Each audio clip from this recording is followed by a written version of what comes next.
اس news کو پیش کرنے میں تعاون کیا ہے العظم ٹورز اینڈ ٹریولز نے۔ اگر آپ آرام اور سہولت کے ساتھ عمرہ کرنا چاہتے ہیں تو تشریف لائیے العظم ٹورز اینڈ ٹریولز۔ عمرہ پیکیج منتخب کریں اور ذہنی سکون کے ساتھ مذہبی رسومات ادا کریں۔ عمرے کا پہلا قافلہ 20 اگست تا 23 سپٹمبر، دوسرا قافلہ 4 سپٹمبر تا 8 سپٹمبر اور تیسرا قافلہ ہوگا روانہ 20 سپٹمبر کو، روانگی ہوگی 4 اکتوبر۔ مایوسی سے بچنے کے لیے ابھی اپنا پیکیج بک کروا لیں، ہم سے بات کرنے کے لیے فون کریں۔ اکتوبر کے بعد بھی عمرہ قافلوں کا سلسلہ جاری رہے گا۔ آداب دوستو، میں ہوں ایم واجد، آپ دیکھ رہے ہیں پیغام ٹی وی۔ آج کی بات میں ہم ایک حساس مسئلے پر بات کریں گے جو شہر حیدرآباد کے ماحول کو خراب کرنے کے لیے کافی ہے۔ دوستو، آپ نے دیکھا ہوگا کہ نقلی باباؤں کے چنگل میں پھنس کر کئی لڑکیاں اپنی عصمت کو تار تار کر چکی ہیں۔ آپ نے دیکھا ہوگا کہ کئی خواتین نقلی باباؤں کے پاس جا کر اپنی پریشانیاں سناتی ہیں اور پھر یہ تصور کرتی ہیں کہ ان کی پریشانیاں بابا کے پاس جانے سے دور ہو گئیں۔ تاہم یوں تو ان باباؤں کے پاس مرد اور خواتین حضرات بھی جاتی ہیں، لیکن اس میں زیادہ تعداد خواتین کی ہوتی ہے۔ ایسا کرنا صاف ظاہر ہے کہ دینی معلومات کی کمی ان خواتین کو بابا کے در پر لے جاتی ہیں۔ تاہم اب تو عالم یہ ہے کہ کچھ خواتین بابا کے پاس جا کر گنڈے تعویذ اکٹھا کرتی ہوئی اپنے دشمن کے علاقے میں پہنچ کر انہیں زمین کے اندر دفن کر رہی ہیں اور انتظار کر رہی ہیں کہ کس طرح ان کے دشمن کا صفایا ہوگا۔ اب ایسی واردات کہاں پیش آئی اور کیوں پیش آئی، یہ جاننے کے لیے دیکھیے ہمارے نمائندے محمد فاروق کی یہ رپورٹ۔ جو واقعہ آج میں آپ سبھی کو سنانے یا دکھانے جا رہا ہوں، اس کی جڑیں کافی مضبوط ہیں۔ حیدرآبادی خواتین برسوں سے گلی کوچوں میں رہنے والے بابا حضرات کے عقیدت مند ہیں، جنہیں دیکھ کر بندہ حیران ہو جاتا ہے۔ نقلی بابا کوئی عام بابا نہیں، کیونکہ آج کے دور میں گنتی کے بابا ہی ہوں گے جو کہیں گے اس پر قائم بھی رہیں گے۔ بابا استقامت کا کوہ ہمالیہ ہے۔ بابا کو ڈراؤ، بابا جی ڈرتے نہیں۔ ان پر گولیاں برساؤ، پتھراؤ کرو، بابا بالکل خوفزدہ نہیں ہوتا۔ اگر جیل کی سزا بھی ہو جائے تو سزا کاٹ کر پھر اپنا دھندا زور و شور سے شروع کر دے گا۔ کہنے کو تو موجودہ دور مذہب بیزاری کے دور سے جانا جاتا ہے، لیکن حقائق کی روشنی میں دیکھا جائے تو اس بات سے کوئی انکار نہیں کر سکتا کہ انسانی سوچ پر مذہب کے نمایاں اثرات رہے ہیں اور انسانی سماج کی تشکیل اور فعالیت میں بھی مذہبی عقیدت اور رسم و رواج کا کافی عمل دخل رہا ہے۔ بلا تعمل کہا جا سکتا ہے کہ انسان چاہے کتنا بھی جدیدیت کی طرف گامزن ہو، وہ کبھی بھی مذہبی عقائد سے کلی طور پر بے نیاز نہیں ہو سکتا ہے، بلکہ زمانہ جتنا آگے کی اور بڑھتا جائے گا، معنویت اور روحانیت کی طرف بھی اتنی ہی زیادہ بڑھتی جائے گی۔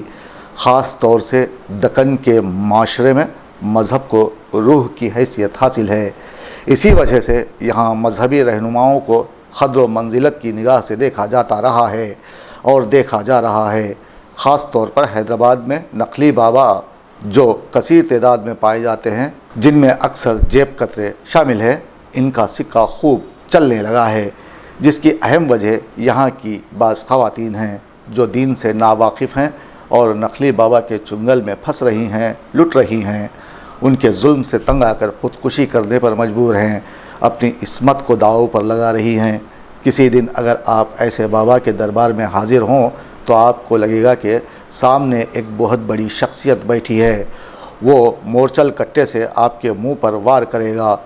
مور کے پر جیسے ہی آپ کے چہرے پر پڑیں گے تو آپ کو یقین ہو جائے گا کہ اب کام ہو جائے گا۔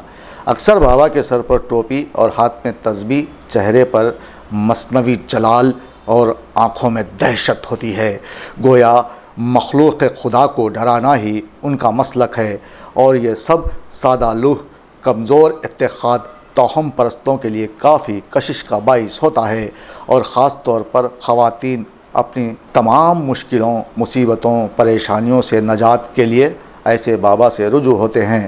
اب کسی کو بے روزگاری سے چھٹکارا تو کسی کو من پسند محبوب درکار ہے، کوئی ناخلف اولاد سے عاجز ہے تو کوئی بے اولادی کا دکھڑا لیے بابا کے آگے سرنگوں ہوئی کھڑی ہے۔ الغرض دنیاوی خواہشات کے حصول کے لیے یہاں کی خواتین عاملوں نقلی بابا کے آستانوں کو تیل فراہم کر رہی ہیں۔ ایسے بابا کے پاس جانے والوں میں اگرچہ مرد و خواتین دونوں شامل ہیں، لیکن زیادہ تعداد عورتوں کی ہوتی ہے جو اپنی ساس، ننند، دیور سے ہمیشہ پریشان رہتی ہیں۔ ایسا محسوس ہوتا ہے کہ اس کے سسرال والوں نے اس کے ہاتھ دہکتے چولہے میں ڈال دیے ہوں۔ چند خواتین اپنے شوہروں سے پریشان ہیں، ان کے آنے جانے اور ان کی بدلتی حرکتوں سے وہ سمجھتی ہیں کہ اس کا کسی اور سے چکر ہے یا پھر وہ صرف اپنی ماں کی سنتا ہے۔ ان سب باتوں میں کچھ سچائی نہیں ہوتی، صرف خواتین شک کی بنیاد پر بابا سے رجوع ہوتی ہیں، اور ان گنت خواتین ایسی جگہوں پر پہنچ کر اپنی عصمتوں کو لٹا چکی ہیں، اور شعور نہ ہونے کی وجہ سے یہ گھنونا کام جاری و ساری ہے۔ پچھلے دنوں کی بات ہے، بالاپور میں کئی دنوں سے ایک خاتون اپنی لڑکی کے ساتھ گھوم رہی تھی۔ کئی مرتبہ ایک مخصوص علاقے کے چکر کاٹنے کے بعد وہ خاتون ایک جگہ کھڑی ہو گئی۔ منظر کچھ اس طرح ہے کہ لڑکی سڑک پر کھڑی ہے اور خاتون سڑک کے کنارے کچھ ڈھونڈ رہی ہے۔ ایسا محسوس ہو رہا ہے کہ اس کی کوئی قیمتی شے یہاں کھو گئی ہے۔ اب بالاپور حیدرآباد کا مضافاتی علاقہ ہے، یہاں تعمیراتی کاموں کا سلسلہ جاری رہتا ہے۔ لوگوں نے اس خاتون کو خاطر میں لانے کے بجائے اندیکھی کر دی۔ جب یہاں کے مقامی عوامی جہدکار نے سی سی ٹی وی فوٹیج کا جائزہ لیا اور کھدائی کی گئی تو سب حیران رہ گئے۔ اس کھدائی میں انہیں شہد میں ڈوبا گنڈا تعویذ کے علاوہ کچھ کاغذ میں لپٹے تعویذ بھی دستیاب ہوئے، تاہم وہ خاتون اس کے بعد یہاں دکھائی نہیں دی۔ حالانکہ عوامی جہدکار کا کہنا ہے کہ ان کے پاس اس خاتون کا فون نمبر موجود ہے، لیکن یہاں سوال یہ پیدا ہوتا ہے کہ وہ خاتون کس کی تباہی کی تیاری میں مصروف تھی؟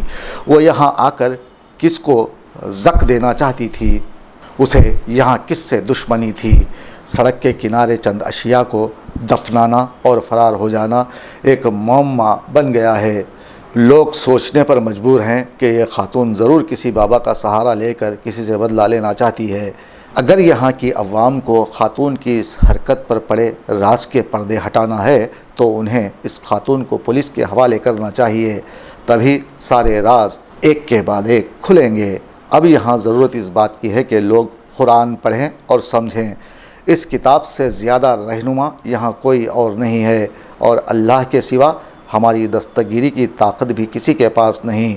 اللہ کے واسطے اپنی دستگیری کو کھوکھلے سہارے مت ڈھونڈو، اللہ کو استحقاق و یقین کے ساتھ پکار کے دیکھو، وہ سب کی سنتا ہے، اور جو چیزیں ہم میں اور ہمارے پروردگار میں دوری پیدا کرتی ہوں تو ان کا چھوڑ دینا ہی بہتر ہے۔ اپنے نفس کی غلامی سے نجات کے لیے اللہ سے دوستی کر لیجئے۔ نفس اللہ اور بندے کی دوستی سے بھاگتا ہے یا پھر خود کو غلامی دے دیتا ہے۔ آخر میں کہنا یہی ہے کہ حیدرآبادی مردوں، اپنی بیوی پر نظر رکھو اور بابا کے در پر جانے سے انہیں روکو، ورنہ لوگ یہی کہیں گے کہ وہ کیا روکے گا، وہ تو جورو کا غلام ہے۔ میں اپنی بات اس شعر پر ختم کروں گا کہ ہاتھ آنکھوں پہ رکھ لینے سے خطرہ نہیں جاتا، ہاتھ آنکھوں پہ رکھ لینے سے خطرہ نہیں جاتا، دیوار سے بھونچال کو روکا نہیں جاتا۔ یہ آپ عورت کو پہچان رہے، نمبر آپ کو اسکرین شاٹ پہ دے رہا ہوں، وہ نمبر پہ فون کریے۔ تو میں خواجہ علی الدین سوشل ورکر، خصوصاً بالاپور میں ایک روشن کالونی ہے، واٹر ٹینک دادا پیر کی درگاہ۔ ایک واقعہ یہ ایریا میں ایسا ہوا کہ ہمارے دوست ایک مکان بنانے کے بعد ایک انجان عورت ہے، ایک 8 سے 10 سال کی بچی ہے، وہاں پر فون لے کے یہاں سے وہاں پر خالی ٹہر رہی انہیں۔ اس کے بعد منظر ہم لوگ دیکھ کے سی سی کیمرہ چیک کرنے کے بعد کچھ شہد اور 3 تعویذ کے ڈلے لائی انہیں، لا کے کھود کے پورا سائڈ میں ڈال دی انہیں۔